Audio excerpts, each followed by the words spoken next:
This is a great example of what happens in Big Ten basketball when you show up flat and not ready to play. And nothing against Penn State, but we were really flat. Penn State deserved to win the basketball game. They played much, much harder than we did in every facet. Every 50-50 ball, the aggression, we let Watkins again, just dominate the game in his minutes. And then it's the one thing that we've got to figure out how to do is guard a guy like Stevens. And he's a matchup problem. And he had his way with us in the first half. And then it led to opportunities. He's a good player. He makes everybody better. But Penn State deserves all the credit. Pat's got them playing great, and they're fighting and competing. And we had 5 turnovers the first half. When was the last time that happened? And that'll show you how porous our defense was the first half. But again, give Penn State credit. And the great thing now is we get ready to take on a Purdue team and another ranked basketball team. It seemed like in the first half, Penn State, other teams have come out and maybe adjusted at halftime. They came out in the beginning and just kind of going 5-out high ball screen and weren't really running any of their sets, just kind of trying to take you off the dribble. And they were able to get to the rim a lot with that. Is that something you expected, or was that worked on it for 3 days? And when you don't fight with ball pressure, and I mean fight on the ball to guard it. Wheeler, no offense to him, is not a guy who's considered a great jump shooter. His numbers don't show that at all. And yet, it was just right at us. And then we handled 2 ball screens very poorly, in which Watkins got a lob, and then we rotated, which we don't do, and they hit a 3. So it was breakdowns. It was more lack of energy, lack of communication than anything else. Brad, you've shut down some of the better players in the Big Ten, some of the best players in the Big Ten, the best teams. What about Watkins and Stevens really give you guys issues? Just how they play? They play really, really hard. They have a lot of dog in them, and I mean that in a good way. That's the biggest problem. They're unrelenting. And, Stevens is 6'8", 230. AJ's fighting. And that's something that is a challenge for us. And then you give Watkins great length.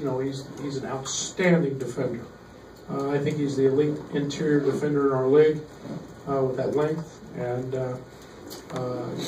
it seemed like every time Georgie rotated, he got an offensive rebound. And we didn't do a very good job. You've got to crack down on him hard, and you've got to move him because he's got length. And we didn't do a good job of that today.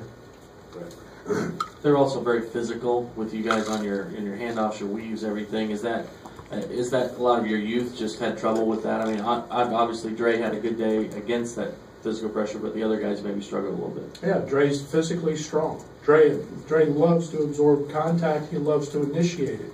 So he's fine. He can get through all of that. And that's, I'm sure, a big part of their game plan. They set on top of us and beat us over the top of it. And then we got standing, and we got where we weren't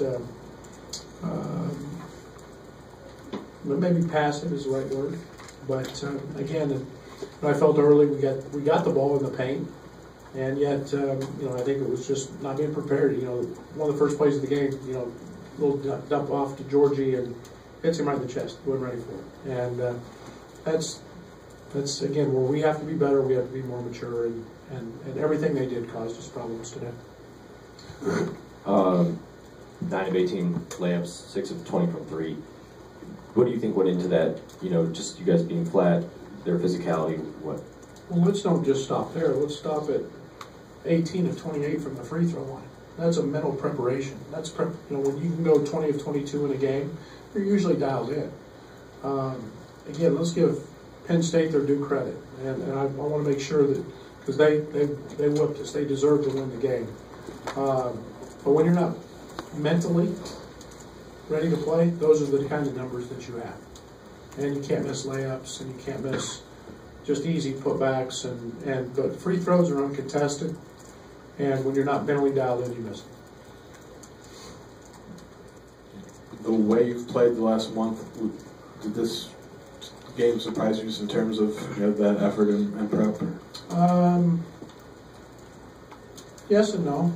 This game was going to present some challenges, and like no other, because of Stevens. Stevens is a guy that because of his physicality and his strength and his ability to beat you off the bounce, he's 20 and 10 in his last 5.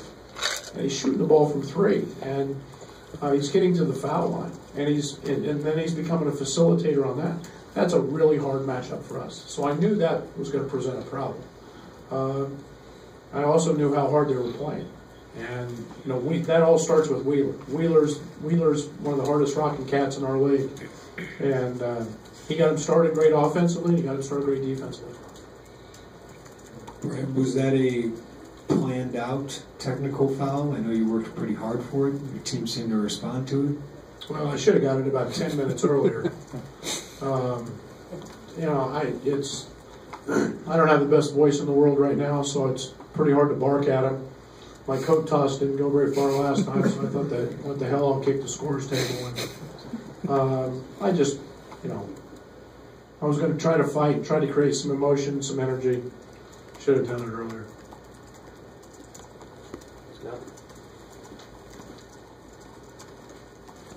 Georgie gets his first double-double of the season. Just what did he maybe do better rebounding-wise, and what can he keep doing? I'm not sure how well he played, to be very honest. I thought, from my standpoint, the level of expectation I have for him, and I'm not trying to be critical of him. I mean, it's great he's got 10 rebounds. We talked about he needed to improve his rebounding, but I thought that he's capable of that every night. He's capable of that every night. That should be the expectation. That's my expectation for him. And yet, when he goes to rebound, he's a good rebounder. And again, I think Watkins, give him some credit. We probably didn't go to Georgie enough early, and got away from that because he was off to a pretty decent start. But Georgie should be a double-double guy in this league more than one time, multiple times. Kipper and Tev both struggle defensively, especially on Stevens. How do you get them locked in defensively each and every night? How is that a struggle for you? Well, in Tev, it's the weight room. We're not going to create that one overnight. That's being able to just mature and grow. There's a difference. When one guy weighs 205 pounds, the other weighs 230, and then it's all the credit goes to him. He's done that to everybody. I mean, he's done that to Michigan and Nebraska. And like I said, he's playing as well as any combo forward in our league right now, and he does it with athleticism, and he's ultra competitive. Right in the back. How well did you feel Andres played and what he was able to do and get into the rim, and how much of a difference did that make to even keep you in the game? No, he's huge. He's been tremendous. I mean, Andres loves physicality. So that type of game was a game meant for him. And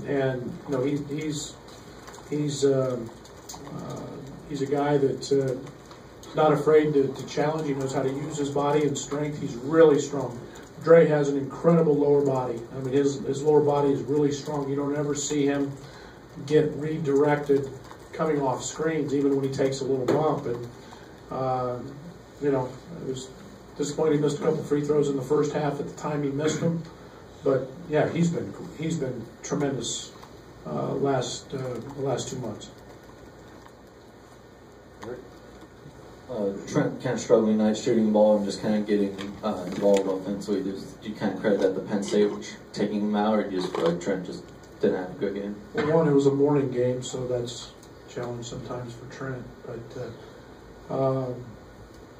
I give them credit. I mean, they sat on top of the ball screens all night long. They were very, very physical with him. They basically eliminated any of our ball screen action with the physicality and sitting on top of it, and then forcing them into Watkins. And again, they deserve a lot of the credit. Kipper has that breakout game against Nebraska, and then he has like 11 points the next 5 games. How do you get him going? Where is he at mentally right now? I mean, keeps working hard. It'll happen again at some point. I think it's about, you guys worry about the points, I don't, and the shooting. Yeah, that comes. It's the other stuff that goes along with that, the fight, not the competitive stuff. So he'll continue to work, and he'll have another one of those before it's over. Georgie shoots the ball in practice. Does he have a red light to shoot the 15-footer from you, or is that his own mental thing? Because they basically were giving him the elbow jumper today, weren't really contesting it, just leave Watkins down in the paint. Is that by his design, your design, or is he just? No, I think we want him shooting that. That's one of the things he's very good at, is shooting 15-foot elbow jumpers. I'll have to look at it a little more. I mean, we feel really comfortable with him shooting. I don't necessarily want him out shooting threes yet, but he's very good in the elbows. Shoots it all the time in practice, and I think feels like he's more comfortable maybe attacking the rim and getting it there. But we're sure not discouraging that. That adds another dimension to our offense. AJ pulled up a little lame there after he fouled late in the second half. Was that just a cramp, or was that something more serious? He seemed to be in a lot of pain. That's a good question. I haven't talked to the trainer yet. I got to find out. I don't know yet. Anything else for Coach? Thank you. Thank you.